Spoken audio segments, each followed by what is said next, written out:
Yeah, it's my favorite fishing club. I used to uh, teach a lot of fishing seminars, but a lot of the areas where businesses that I taught seminars closed up, like Boaters World. I used to teach there about 3 times a year. And I've done a lot of marine shows, fishing shows, and West Marine. I love teaching them and talking about fishing. It's one of the few things that I can talk about. So my goal is to improve your game, and I'm always trying to improve my game and improve, just like Rodney is trying to improve on your workout, always trying to improve your sport. So that's what I'm going to try to do with you guys, and I'll try to share some stuff for beginners and for the guys that's real good. I noticed some of the guys, I heard they got their boats and they're just starting at it, so I'm going to try to address some of those issues, and if you got your own boat, you want to make sure you got all your safety equipment. Make sure you got a really good depth finder. The more money you put into your depth finder, the better. I bought a high-end depth finder about 10 years ago, and I'm still running it. Never had it in the shop. It's a Fruno NavNet 10-inch screen. I've upgraded to the black box depth finder on it, like a 1 kilowatt through-hole transducer, so I can see some fish. So that's the thing, you need a machine to find your fish. And for anchoring, you got to have your anchoring down. I suggest buy a spool of 600 foot of anchor rope, 12 foot of chain. You need a windlass or an anchor ball. I'd like to have both in case the windlass breaks. I got an anchor ball. And when I first started fishing offshore, I didn't understand about all that. When I had my first offshore boat, we pulled up manually, and I wasn't running charters. And all my buddies said, "Hey, you need a windlass, or you need a winch." I said, "Yeah, I got a winch. That's you." So all my friends pulled my anchor for me before I ran charters. But I learned and got a windlass, and so anchoring. Since I'm thinking about that, I'll touch on that. How I anchor, I do it different than most people. Most people throw out a buoy when they find their spot. What I do is I get a wind heading, like say it's 150 degrees into the wind. I find my spot, look on my depth finder, make sure there's fish showing, and I go get right on top of it with my depth finder within 50 foot. I go into the wind about 100 and say it's 150. I go into it about 200 feet. Look at my depth finder. My GPS says how many feet you're away from your spot. And once I go past it 200 feet, depending on the wind, I'll tell my mate to drop it right then. He drops it right then. He doesn't wait a minute. If he waits a minute, it may throw me off. So they drop it, and I start backing up, and we always land on the spot. The only time I really miss it is if the wind and current are doing 2 different things, and then my first anchoring, I'll figure out the correction, and then anchor accordingly on the next spot. So if you got your own boat, make sure you don't go cheap on your depth finder. I've taken guys out in their own boats. They spend $500,000 on a boat, and the dealer or the boat manufacturer gives them 3 foot of chain and a floating anchor and 100 foot of rope. Going cheap on that, saving some money. So that happens on most new boats. For finding the fish, it's best to find some friends that's got some good spots, some guys that can help you out. I had my best friend's dad took me fishing many years ago and took me offshore and gave me a couple spots, and after that I just started picking them up on my own. Once in a while somebody would throw me a bone and give me some spots, and over the years people give me logs, and I've got captain's logs from people that's passed away, and so I'm kind of like an art collector. I collect fishing areas, and I got spots that I'll never even check probably, but I can still collect them. Like Tiger said, when I'm cruising out in the Gulf, I'm not listening to the stereo. I'll turn it on the ride back, but on the way out I'm watching my machine. Not drinking, smoking, playing with my girlfriend. I'm just focusing on my machine, and when I see a spot, push enter on my GPS, and I may not fish it then, but I write down what I've seen and where it's at, and the number on my GPS, and later on I might name the spot if it's good. But on a lot of my great days, some of my best fishing is like I call it a virgin spot. I'll go from one spot. I usually hit a spot that I've caught fish before because I want to get something going first thing, and we usually do. And then I'm going to the next spot. It could be a mile away, but on that ride to the next spot, I'm looking at my machine and hoping to find something new. Because when I find that new spot that I haven't hammered, I anchor on it, and That's usually some of the best fishing of the day. That's how I find my spots, is just watching my machine all the time. And how you read your machine for the guys that have their own boats is basically on a sonar. The signal comes back up, and when it hits an object and it comes back up. If it's a thin line, it's a weak signal, which means it's sand or grass. A thick line on your bottom is a stronger signal, like rock. And the best way to learn how to use your machine is like go out around the skyway, go out to the concrete that they piled up out there, the sides of the channel, and when you see a pile of rock, you'll see fish showing on it. And when you can pull over into the shallower areas where there's grass flats, and you'll see that the line is thinner. You don't see the fish showing. So learning how to read your machine is critical. How to anchor is critical. And like I said, I carry a lot of handheld Garmin GPSs. I use them as memory chips. People ask me, "Why do you got 7 GPSs up there?" And I said, everybody asks that. It's for memory space, because I fill one up. Some of them, they first started out holding 500 waypoints. Now some of them hold 1,000. I think I've got one that holds 2,000. But it's for memory spots. But every time I see something, I push it, and that's how I find my spots. But it's good to have some points to go to. Like if you get some numbers like on a hotspot chart or a dive chart and you're heading out towards there, always be looking at your machine. That's how I find my fish. And this time of the year, gag grouper's out of season, so is red snapper. On my full day trips, I target what's called Swiss cheese bottom. It's a flat, hard bottom with holes in it. And usually there's a pile of bait on it, like beeliners, other, big grunts and stuff, and there'll be a huge show of fish. And a lot of times that's where I get my really big red grouper. And there'll be other stuff there too, gags and red snapper at times, but a lot of red groupers eating these half-pound to 1-pound bait fish. And I like to catch those bait fish and use them for bait. But last couple of years, my best red grouper bait has been, I've cut sardines, frozen red herring, and I buy squid wing by, part of a wing is 2 foot long by a foot. I buy 40-pound blocks of this layered squid wing. It looks like it came from X-Files. A lot of tourists ask me, "What is that?" I said, "It's a piece of alien wing. I got it from X-Files." "It is?" "Yeah. That's her bait." So I make long strips. You put a strip of that in a half a sardine or a whole sardine, and I usually spray some Mojo on it and put it down there on the bottom. Everybody asks what I got in my spray bottles. My Mojo, it's Manhattan milk. I'm all about using every trick that I possibly can to improve my fishing. It puts a scent down there, and just having that milk in the water, it acts like a chum. It'll chunk kingfish, mackerel up to your boat. You guys, if you're mackerel fishing tournament, I'd have some of that stuff in the boat. Tournament kingfishermen use it in an IV drip bag. Huh. Yeah, and have it. You can actually buy the bags in West Marine. Just have that thing down where it just drips continuously. It'll chum mangrove snapper up to the boat, kingfish up to the boat without a chum bag. It's one of my little tricks. But I'm gonna get into for gags. Gags like ledges. One of the biggest ledge in this area is the Tampa Shipping Channel, the Port Manatee Channel. Those are giant ledges.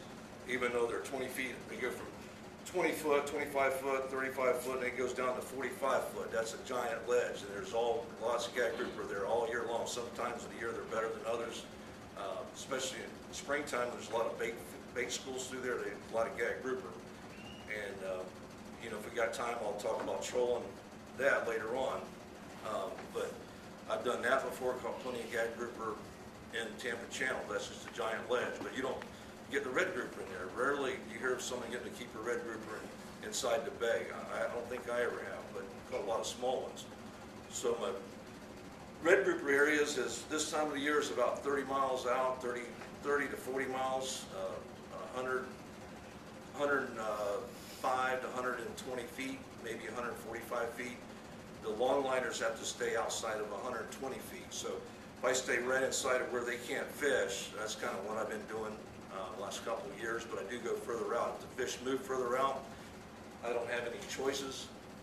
And anybody has a question, just stop me, raise your hand, and I'll answer your question. But the red grouper fishing, it's a pretty easy fish to catch. I mean, they're tough. The real big ones, we've been getting some that's 36 inches long, and that's a bad fish. Yes, sir. If you troll in the channel, how deep do you want to go?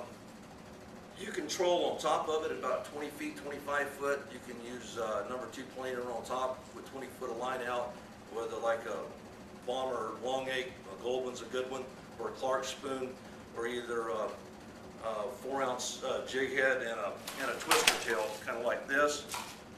White blue tail or a green one. Here's a 4-ounce jig head. And put one of these tails on it. Down in the sides of the channels, what I like to do is use a number 3 planer. It goes down to about 35 feet and use the same rig. This is similar to a gold bomber. It's a Halico lure. These are one of my favorites. Also the stretch 30s, chartreuse, blackback and white sides, and blueback and white sides. They got them all kind of fancy colors now. Trolling that, 50-pound mono or 60-pounder braid along down below, or a stretch 25 up top. You try to stay along the edges, or either the top or the edges, and about 4 mile an hour. You know. There's people that's heard how to do it, read about it, just went out and done it. You know, there's a lot of magazine articles over the last 20 years telling people how to do it. Usually you're going to see somebody out there doing it. And you can do the same thing on the 7 Mile North Reef off Anna Maria Island. There's a lot of gags in there right now. People go there and troll and tearing them up. Back to the red grouper though. I kind of lost my train of thought here. But for the gags, I do the ledges, and even it's a 1 foot, 2 foot ledge offshore, that sometimes is better. A lot of the larger ledges, a lot of people know. You can go there and catch a grouper with somebody's hook in it. But a lot of the bigger larger ledges, a lot of those people know about those hammering. And I like to find shorter ledges, find something that somebody hasn't been on. If you hit one of these well-known ledges, you hit it right after a storm and somebody hasn't fished it in say a week, all that bad weather bunches the fish up and pushes them up under the ledges, and they get bunched up. And so I've told this on the radio shows, that tell this a trick, that you hit one of these well-known ledges after the storm, it's like hitting a pot of gold. You'd be the first man that hit it. And I mean, for gag grouper especially, and the mangrove snapper will be on the same ledges. And the red snapper, they're going to be on the ledges or the Swiss cheese bottom mixed in with the other grouper. Especially the red grouper. It seems like they're along with the red grouper. They may even show in the depth finder above the bottom. And on my machine, the black color is the strongest color. And when I see a big black ball, big black object right above the bottom, that's usually a really big grouper. The lighter colors, be like a yellow, it's going to be maybe bait fish. Red's the next strongest color. Red and black shows on my machine are usually really big fish. And you can have some good spots, but the fish can move or they can get fished out, and you can't just count on one spot all the time. I might hit a spot, and if we don't miss the fish, I'll let you clear the spot out, and I won't hit it maybe for another year. It may not be good for another year. If you take all the big fish off of it, it may take a year to come back. I had a spot when I first started doing this one time. We took 20 big grouper off of it in one day, and this spot took 5 years for it to ever come back. And I haven't caught that many off of it since then. But we hammered it, and that was just a family trip. And I'm on. For the gags, I love live bait, live pinfish, live grunts. I use, cigar minnows, blue runners. I usually start out on all my spots with sardine and squid. That's my bread and butter. Put that down. And there's some days grouper don't hit the live bait, especially red grouper. I mean, we've had trips where you don't get a red grouper on a live bait. and you'll have a guy that insists on live bait, and you put him on a live bait, and after a while, he goes, man, I want some of that dead bait. Because all of his friends are catching fish, and he's sitting there soaking his live bait, and that's just how the fish are, especially red grouper. When they're biting really crazy, I mean, red grouper, they eat anything. I had some old dead fish in this, I had these wells, live wells in the bottom of my boat, they just free float. I had some baits in there, and they were over a week old, dead, and I threw them over the side with my dip net. I didn't grab them, they're that nasty, and we were catching these monster red grouper with these nasty old baits in their mouth, you know? But most of the time, they want a nice dead bait. They don't want one like that. For tackle, I'm going to touch on that. I like, like 7 to 8 foot star rod, a 4/0 to 6/0 pin centered reel. I use some other reels, but the standard's been the 4/0 reel. I brought a 6/0 with me today because if you're going for a big grouper, the larger the reel it's going to be better for you. But this may be a lot of rod for everybody. Not a lot of my clients, it's too much for them, so I have a lot of 4/0s. But I have quite a few of these 6/0s. We used this yesterday. It was bumpy. I only went out about 7 to 8 miles and 2 guys, and we had 3 big gags and I think 3 or 4 big gags that broke us off. We caught some mangrove snappers, some grunts, some mackerel, and a lot of the one-keeper red grouper, some smaller red grouper. It was a 4-hour trip, and I tried to ask them not to go because it was a bumpy ride out there. I didn't enjoy the ride, but we caught a lot of fish and broke off a lot of fish. But we caught a big gag yesterday, about 20 pounds with this rig right here. The leader is shorter, about half as long as what I like because it got broke off on a fish. We retied it, put down about a half a pound of Key West front. Cut it. He was live. Cut his fins off and hooked him in the back with the tail. And this is my traditional grouper rig. What's the line you got on that one? This is Pink Andy, 60 pound. I use a 60 pound or 80 pound fluorocarbon leader, and I use a 150 pound swivel, and I use a 7/0 laser sharp Eagle Claw circle hook. That's been I get these at Walmart's. And I use a unit knot for all my knots. You don't need a book of knots like some guy might be trying to sell you. You need a book of knots. You only need one really good knot. You tie line to line for the flats. Double unit knot is all you need, and you can actually not pull it real tight and have a loop. I mean, there's other knots that are good for loop knots for you guys that want to flats fish, but for offshore, I don't do a loop in it. And I'm going to talk about the technique, but this is how I rig. I just use an egg sinker. This was 6 ounce. We were in 50 foot of water. When I'm out at 100 plus or 80 plus feet, I go to an 8 ounce sinker. If the current's really bad, you want to go to maybe a 10 ounce, but usually they're not biting very good on a strong current day. I had a slower day a few days back. It was a really strong current. It was also rough, and these grouper don't bite on a strong current. We call it sun. But even in the shipping channel, I've noticed that on a strong tide going ripping through there, they don't bite good. But when that tide slows down in the bay, that's your period. It may be 45 minutes when the grouper is just going to bite like crazy. And you need to be where you want to fish at that time in the bay. But if it's whipping through there, they go up underneath the rocks and hang out until it calms down. Offshore, if you got a strong, it's not really affected by the tide, but if you got a real strong current, they just do the same thing. They kind of hold out, and usually those tides are around the full moon.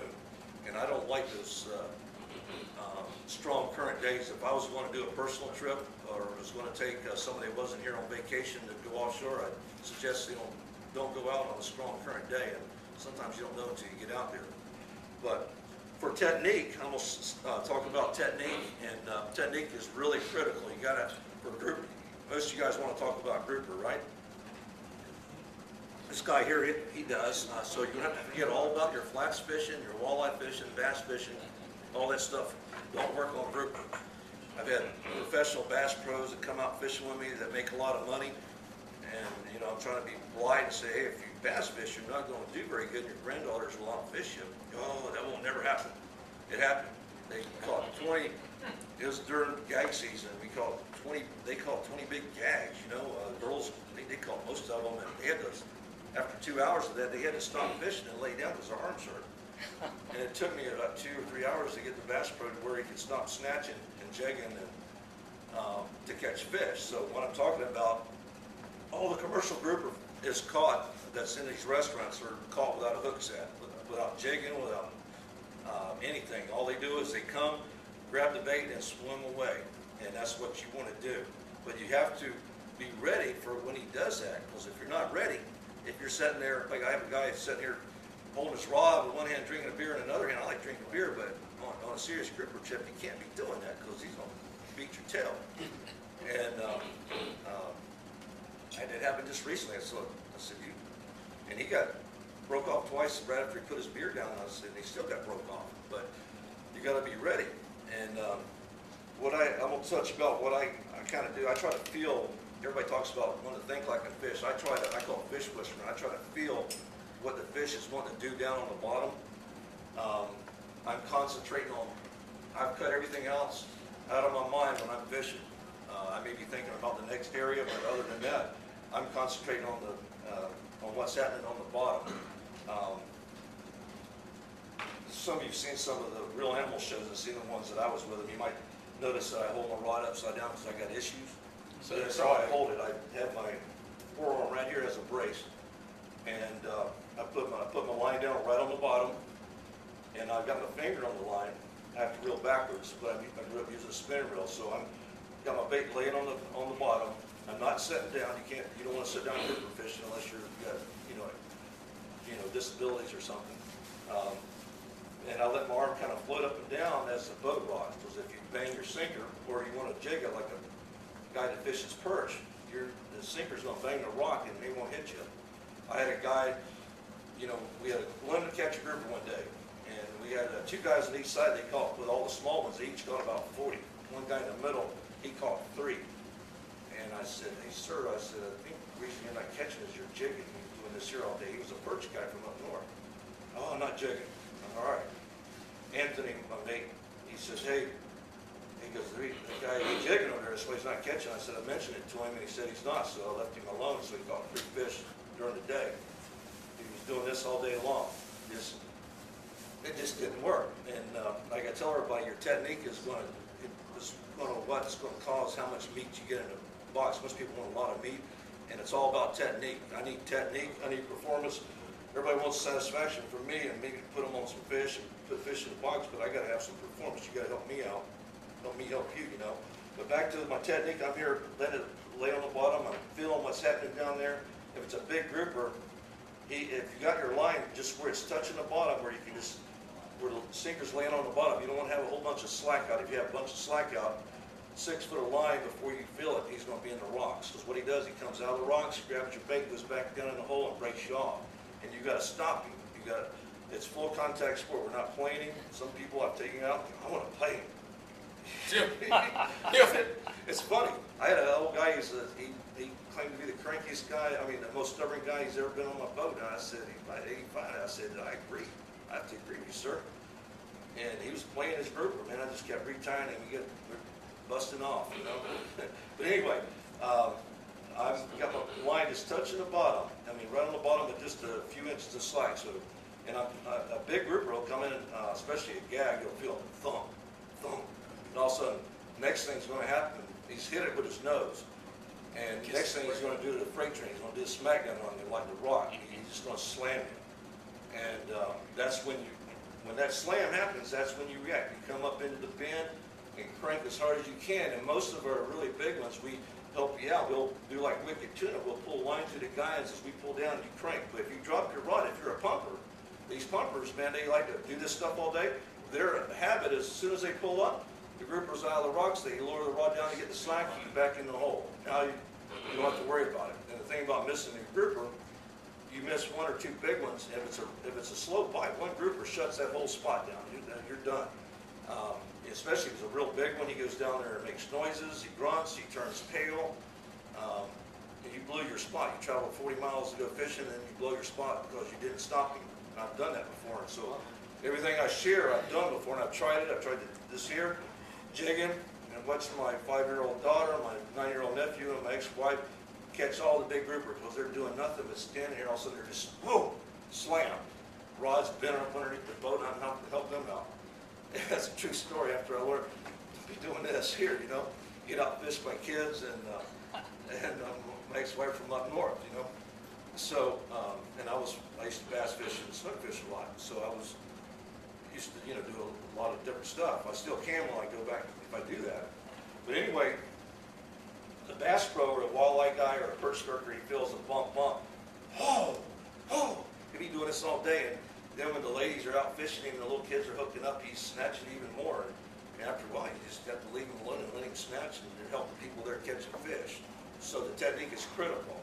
And if some guys, I had a guy the other day, he was a major snatcher. He realized his issue, so he put his rod in a holder, and he got him a really big gag. You know, put it in the holder, and that thing just bent over, and he gets behind it and cranks, and then we halfway up, we got it out, and let him fight it.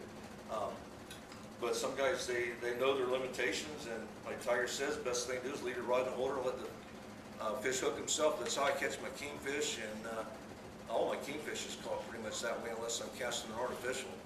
I just put, while I'm grouper fishing, I have flat lines out, some other jig head rods out for snapper. So I'm fishing the total water column. That way if something comes by that's off the bottom, they're going to hit the flat line. And that way we're catching something else. And if I'm not putting a flat line out, it's usually because the grouper bite is so intense we don't want to get tangled up in it or don't want to deal with it. But most of my trips I have flat lines out. But that's my technique. You know what? Sometimes a grouper, if it's a slow bite, you need to bump it for a minute or two, or it could be a little fish pecking at it. Where's that weight? Where do you want the weight now? Right on the bottom. Okay, so the weight is on the bottom.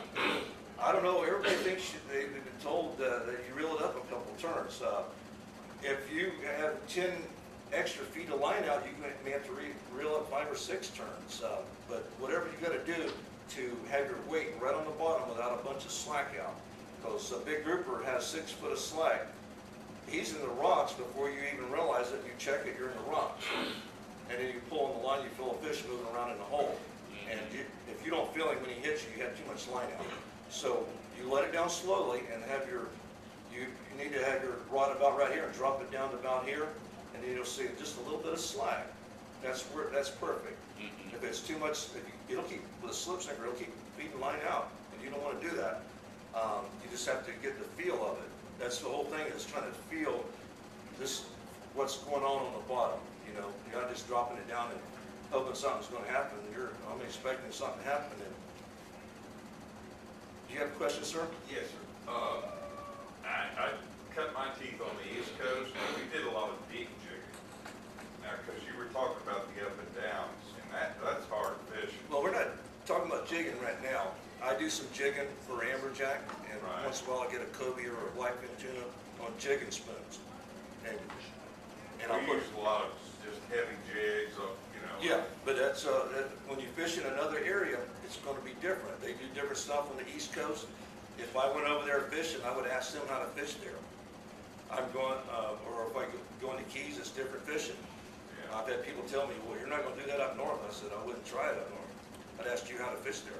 You know, every place is going to be different. And when you go somewhere to fish, somewhere new, always ask the locals or who you're fishing with what works best. Like even in bass fishing here in Florida, different ponds like different colored plastic worms. Lake Parrish likes blue worms. A lot of reds that general color in most places. Some places want black worms. I would ask. I went on a vacation many years ago with a friend, and we went to a lake, and I asked him what color worm works. He said purple, and I caught some nice bass. He said I shouldn't tell you what works. You know. Now, the other question is, on the sardines, I like to use a double hook rig. Is that not good, bad? Well, you're supposed to use circle hooks, but Yeah, I was going to I mention know. that. I've never been checked for hooks. I get checked for fish, and they never want to look at my hooks. They're supposed to have a venting tool. I've caught a lot of fish on that last hook. But I had some guys out that brought the double hook rigs, and it works good. It does, you know. I buy the 7.0 open eye and crimp them and double them up. Yeah, I had some guys on my boat that did that, and I've tried them myself, and they work really good. They put it on a sardine, a whole sardine, Oh, and yeah. it works really good. And what I usually do is pinch the tail off the sardine to get the oil out. One of my favorite hooks is this Eagle Claw plain shank 8/0. It's not a circle hook. I definitely use it if I'm fishing for amberjack or I'm fishing for cobia. And here again, it's a straight shank hook, but I don't set the hook. I let the fish slam it, and he'll let me know when he's got it. If I'm getting a sensation and I want to snatch it, most likely I'm going to snatch my bait off.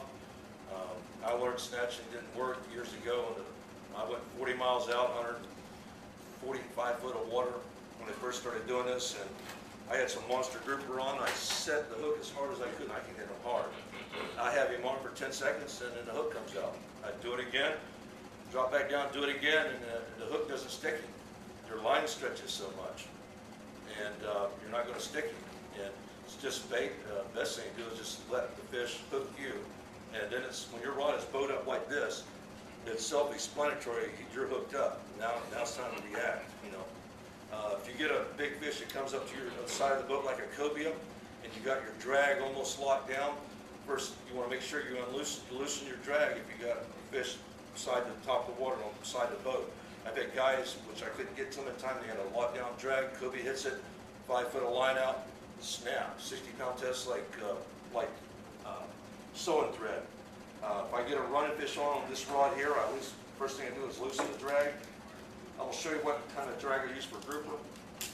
That right there. I can just barely pull it out. Now, if I'm fighting a big grouper and I got him way up, I'll loosen the drag some and take the stress off. If I've got a kingfish on or a running fish on, cobia, blackfin tuna, you know, I play my drag like an instrument. I try to feel the fish is getting ready to run before he runs, and I feel it, and so I'm already loosening the drag. If he runs underneath the boat, I loosen the drag. I stick my rod upside down, underneath, straight down in the water, let the line run underneath the boat, bring the rod around the back of the boat, and then bring the rod back out, tighten my drag back down.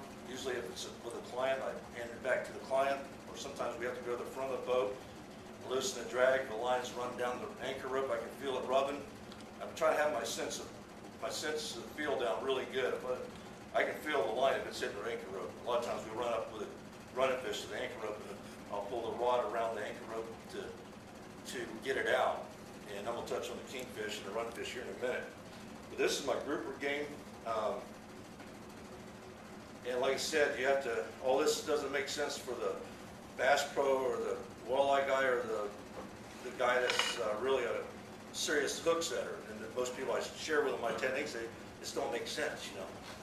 But I see guys that stick with it and not catch hardly nothing, and guys that have their good technique down tear them up. And technique makes a big, big difference. So, yes, sir. How long of a leader do you typically use? I like 2 foot. Like I said, this got broken off and we retied it and put another bait down and got a big grouper on it. I like about to here, you know. That's what I like. If I'm fishing amberjack, I may have a 3 or 4 foot leader. But the longer your leader, the more likely you're going to get broke off in the bottom. Now, I will put a rod in the rod holder, maybe with a longer leader on it, and just have it above the bottom. And you don't get the hits as fast, but the grouper will come up and hit it. And there again, if I've got it in the rod holder, I just get behind it. I don't try to lift it out. I crank, get behind it and crank at least halfway up. Guys that'll pull a rod out of their holder when you got a big grouper on, all of a sudden they get slammed down like this. Now he's back. Now he went to the bottom because he dropped the rod. And big groupers, it's hard. I mean, if you're not used to using these muscles, it's tough muscles to work. You're working a different set of, whatever they are, it's a different set of muscles. What do you say, Rodney? Oh, yeah. So, I see Rodney get ready for the ball game. and I had a gentleman back here ask me, "You go 80 miles an hour?" I said, "Not necessarily." I said, "Most of the time I go 30 to 40 miles, and so most of us can't handle the stuff at 30 miles. And we're all getting busted off at 30 miles, ain't no sense in going 80, you know?" Yes, sir. 2 quick questions. Do you like monofilament or braided? I like monofilament. Braid will actually, first off, it tangles up really bad. And, Does that get them out of the rocks a lot quicker? well, they see it also. I had a guy that I thought he just couldn't fish. He brought his own rod with braid, and we had a limit catcher grouper that day, and he wasn't catching nothing. I thought he couldn't fish.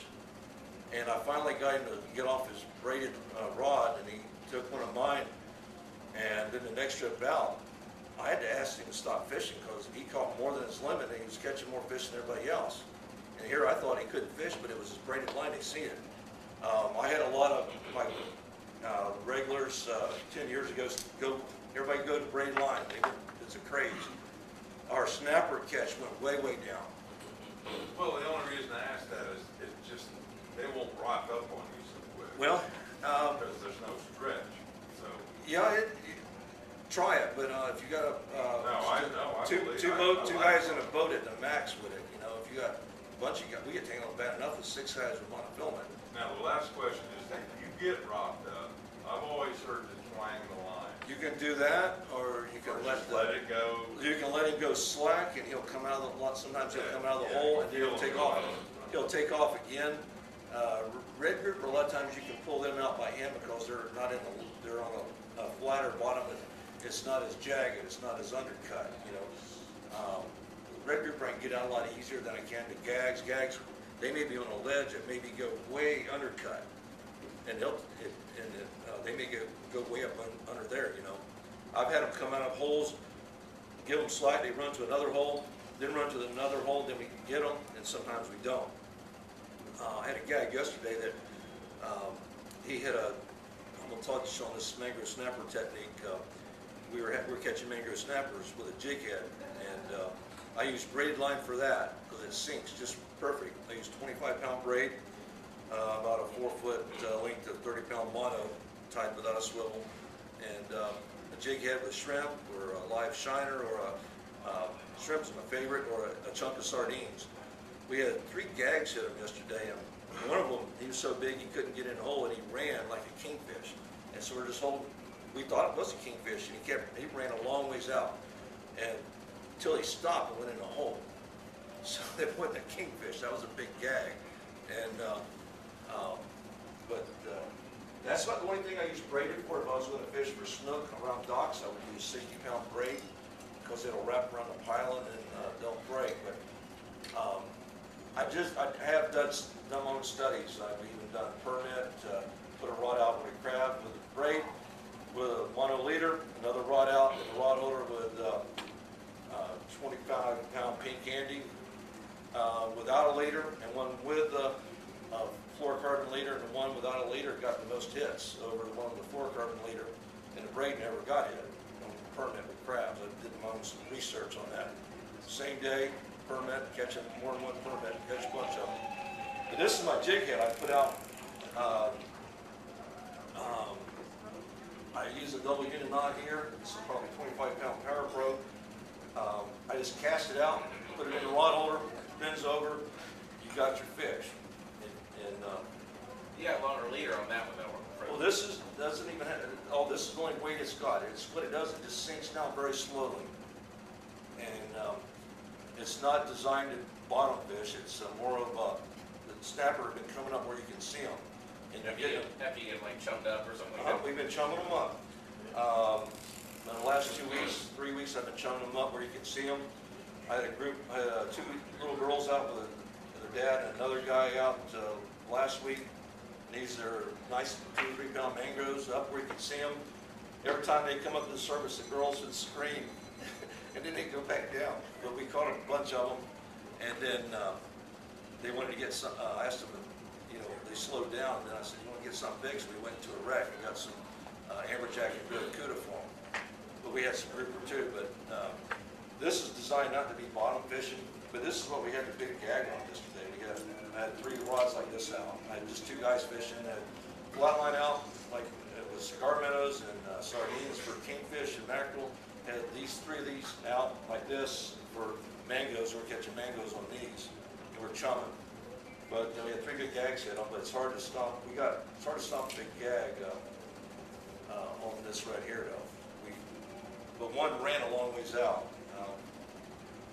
For my snapper, for my mangrove snapper, I kind of like this 25-pound pink candy, 1 to 3 aught hook. I go like a 2-ounce weight. If you're, some guys you can go even smaller. I go with like a 2.5, 3-foot leader. Sometimes I'll even put a glow bead on it, green glow bead. They mango snapper love them. I'm always was kind of grew up less jewelry on the rod, the better. If you meet some guys, man, they got all kind of, it's like Ace Hardware on there, you know, the rod. I'm trying to keep it simple, but I learned stuff from some people that came out with me, and they used the green glow beads, and they killed a lot of mango snapper. But this is like a 30-pound fluorocarbon leader, and this is a 3-aught hook on here, and I fish it the same way, except I hold the reel, I crank it forward, have my finger on the line, and if you really concentrate, have your finger on the line, you can feel a mangrove snapper's jaws pop on your bait. And right then he doesn't have it, so you gotta resist the urge to do something. Most people gotta do something. Just relax. And I mean, it's kind of, when your adrenaline's pumped, you got something pumping on your line, you gotta do something. But he comes and hits it like this and backs off, and you go, whoa! You snatch your bait off, you know? Resist the urge to do anything and just wait for the bend. Self-explanatory, there he is. So that's how I get my mangrove snapper. Red snapper, I go with a regular grouper rod because they're getting larger every year. And they still break you off. This is how I catch my mangrove snapper. If I was going to fish in Tampa Bay shipping channel, I'd fish the same way. But that's how I do my mangoes. They like chum blocks. They like chopped up sardines towed out the back. Menhaden oil for chum. And while I'm doing all this, this is my kingfish rig. As you can see, it's kind of bent up, so it's actually proven. I use, I think it's a 5-aught live bait hook, either a 1 to a 1-aught treble. Usually try to get a strong, like an owner treble. I think this was originally a red eagle claw treble. And I use 60-pound on average for kingfish, a little, really tiny black swivel here. 25-pound pink candy. This thing holds about 400 yards, 25-pound mono. And reason I did research 6 years ago to find out the biggest spinner reel I could get to hold the most line, because I've had stuff that would actually empty your reel out before you can get an anchor up. Once in a while you might hook a sailfish, you might hook a big shark or a cobia that just empties this thing out. I have this thing almost emptied out, but we're getting the anchor up. We see it's halfway down. We can tell it's something that's serious. We're getting the anchor up. And so we got this much line, you can reach out and touch somebody. So this is what I kept. I put it out, all kinds of different live baits, or even a frozen sardine works. Got a lot of fish, frozen sardines, especially a lot of kingfish. That's my, and I have my drag loose so we can run. This here is real, you know it when it goes off? It's real loud. And the rod's bent, you just pull it out of the rod holder, hold it up, wait, let him run. A lot of people, they got it screaming, they got to do something, they start tightening the drag, start cranking your nose. Let him run, that's the whole, this is the running game. The grouper is the ground game. This is my running game. So here we go. And if you got an hour-long fight, you should be able to drink 4 beers and have your buddy get you another one, have stick in your back pocket when you need your reel. I mean, I've done that with permit and stuff. That you just hold the rod up like this and let it run. And you always keep your rod up high. If your arms get tired, it's like a boxer. You drop your arms, the line goes straight to the reel. No bend in the rod, it snaps. And I'm always having to push the rods up. You know, my family got on me when I was dropping my hands on redfish when I was a little kid. I'm starting to drop my hands. Keep the rod up. So I have to watch everybody. They don't get fatigued and drop their hands and get knocked out on the fish. So just let him run, enjoy the ride, and it's a big kingfish. He'll run all over the place, run under the anchor rope. And a lot of times you get a running fish, you don't know what it is. You know, one time we had a wahoo on, and people thought it was a shark. You seen a shark behind the boat, and it was a slow day. I said, man, a shark would be good on a slow day. Ended up catching a wahoo. I said, they're kind of disappointed. At first they thought it was a shark. I said, we're not cutting the line. We want to see what this thing is. It's a wahoo. Got him in. The same thing, I had another slow day, flat line out with a blue runner. I'm having a rough grouper day. It was a rough grouper year in general, but it was hard to get anything going. I was hoping to get a shark. I just need to get something going, you know. Ended up getting a sailfish. Got him in the boat. I had 3 guys on the boat. These guys were chain smokers, and I handed the rod to a guy, and he's smoking. I said, "Hey, sir," I said, "if you get your ashes in the reel, it'll burn the line and break." He goes, "I've done that before." I said, "We don't want to do that in this one." And so we all took, even me and my mate, we all took turns fighting him. When one guy got off the rod, his buddy got him a cigarette and a mixed drink. They had mixed drinks. We'd all take turns and spent 2 hours on it, and got it in. Got a photo shoot with it. The fishing interrupted the drinking is what happened. Pardon? The fishing interrupted their drinking. Yeah, I mean, and if you're drinking really heavy and if you don't have a really good fishing game, it's going to interfere with your fishing. Because I've had guys out that they're more into drinking than fishing, and it's hard to get them to catch fish. So, you know, it's. What size barrel swivel did you have on there? This was about a 35-pound test. 35? Yeah. All right. I go small for that, and I use about the same thing for snapper. The smallest, the better, you know, less they see. But that's my running game rod. If I see something, I mean, I'd rather, if I seen a cobia swimming around the boat, I would rather just take that big rod, have just a hook on it, and pitch a live bait out to him, and have it drag loose so he can run. Because he can run way out, he can run straight down to the bottom. And he may not fight hard until he sees you when you reel him to the boat, and then you have to be prepared, expecting the cobia to freak out. Because once he sees you, and you got to be able to really have that drag loose, because he's going to freak out when he sees the boat. Usually they fight harder once they see the boat on the cobia. And we don't get them all the time, so you really want to not make any mistakes. And I'm always trying to improve my game.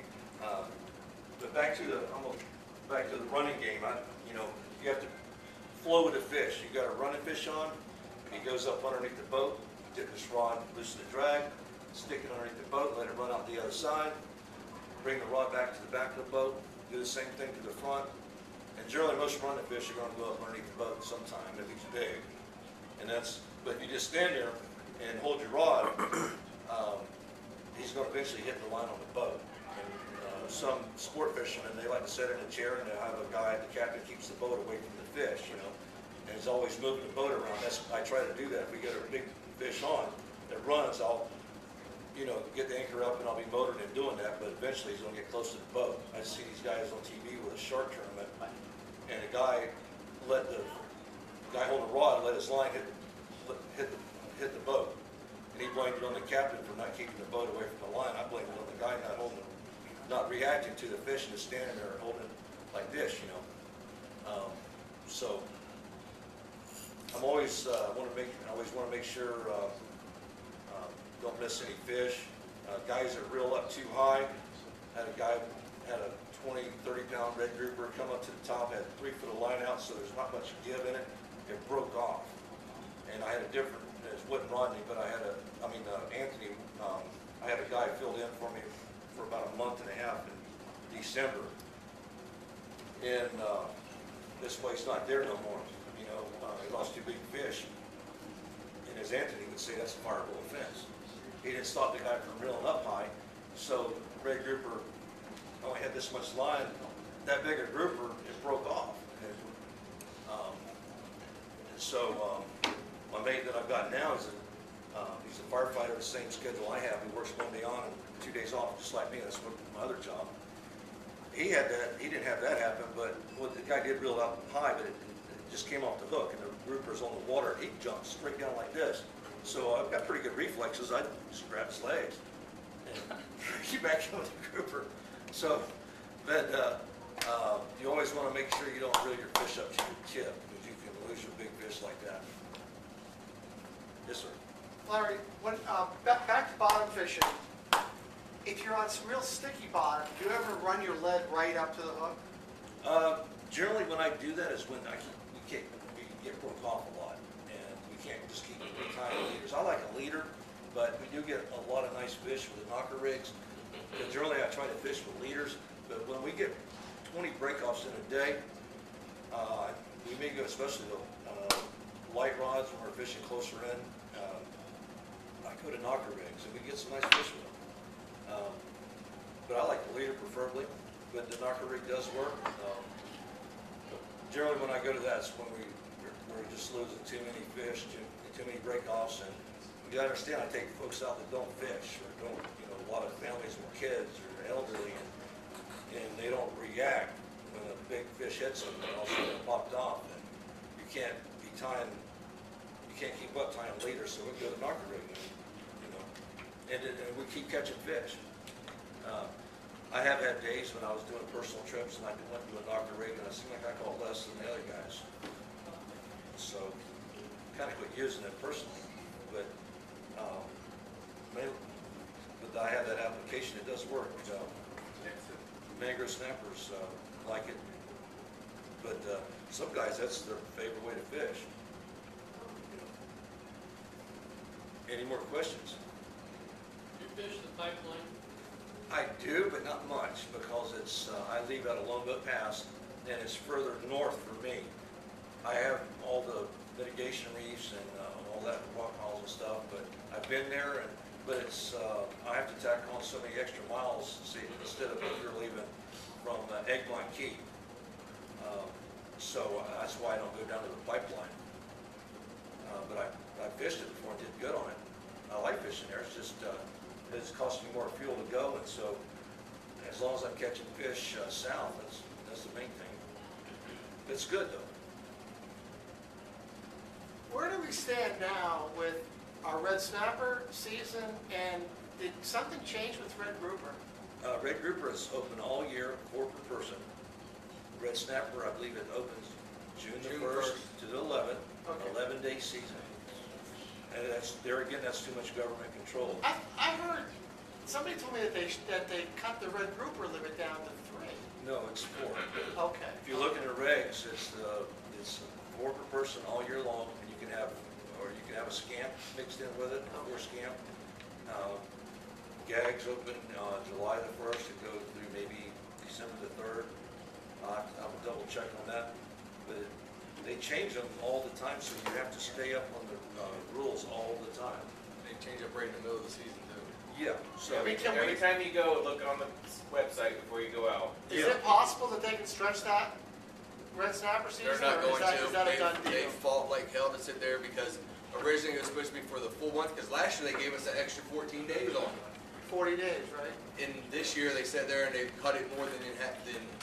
You only get 11 days. CCA fought like hell for it. FRA fought like hell for it, and Gulf Coast Council, they're the ones that sit there and shut it down. I tell you how bad it was. People in Louisiana, the coon asses, they kicked the Gulf Council out of Louisiana. None of their rules apply to them at all. Yeah, but they got access, we don't. Yeah, they can sit there and go 5 miles offshore, and they're in the game. So it doesn't matter to them what happens to us. I've never seen a red snapper inside state waters. Yeah, and they sit there. They lengthen the state red snapper season. They lengthen the state red snapper season, but you never ever caught a red snapper in state waters. It's not happening. They do up in the Panhandle. Yes. But not here. It's just a deeper water fish. Last year they were doing good about 155, 160 foot. You would catch some in 115, 120, but the biggest catches were around 160 foot. And it probably will be that way this year. So it's a long run. And once you find them, they're easy to catch, but now they're really getting bigger. Since I've been catching them, it's been about 10 years. When they first started showing up, they seem like every year they're getting larger. I mean, monsters now. And a lot of those breakoffs that we get into, like on Rodney's trip, you guys, some of those are probably monster red snappers that were breaking us off. I think they were bad, and they're there.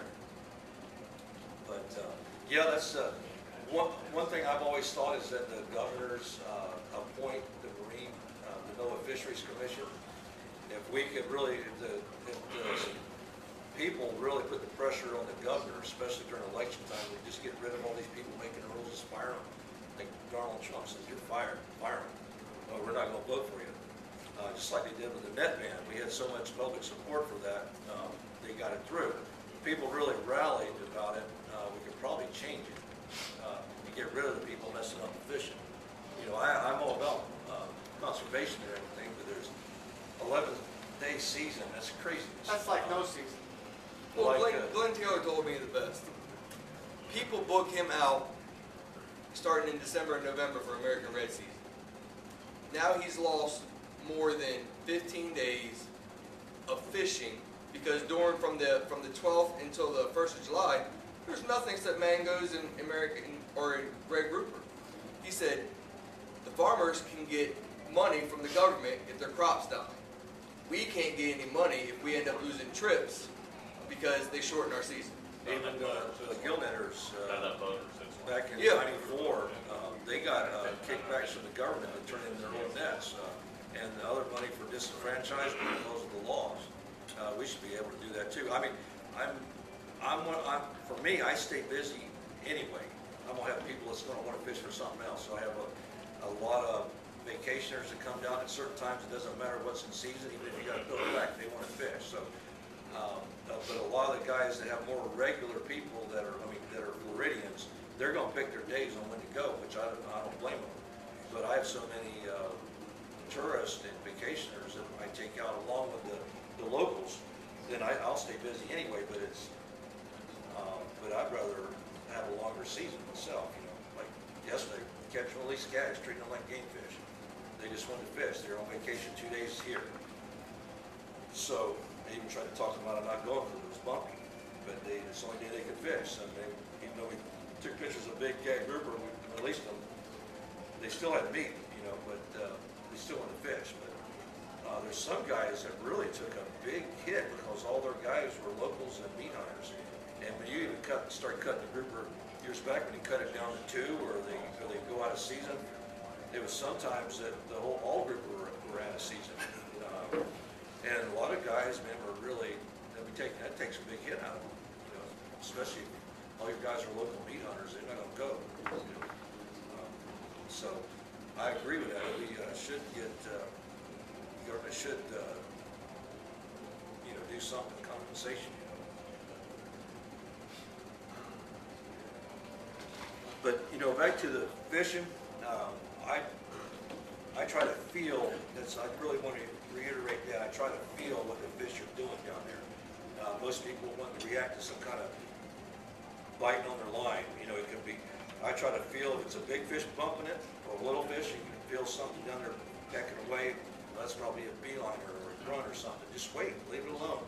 A big fish may come and steal his food. If you go and snatch your bait off, he's not going to have that opportunity. Just leave it alone. If it never slams, it's you know, a little fish. And then, but there's going to be a certain amount of big fish on these places that the little fish are pecking their bait. They're there to eat the fish that are pecking their bait off, and eventually they'll turn on if they're going to bite. You know, and a lot of times we'll go down with these big baits, like there's beeliners down there. We may take a beeliner, even if he's a pound, and butterfly, like do a fillet, run your knife down the backbone on both sides, twist the backbone, and he's still breathing and everything, put him down. That's one of the best big red grouper baits. Big live baits I like for gags, but that beeliner or Bermudian snapper, it's a lovely big red grouper bait. They love those. But some days, sardine and squid outfishes that. You know, it's long.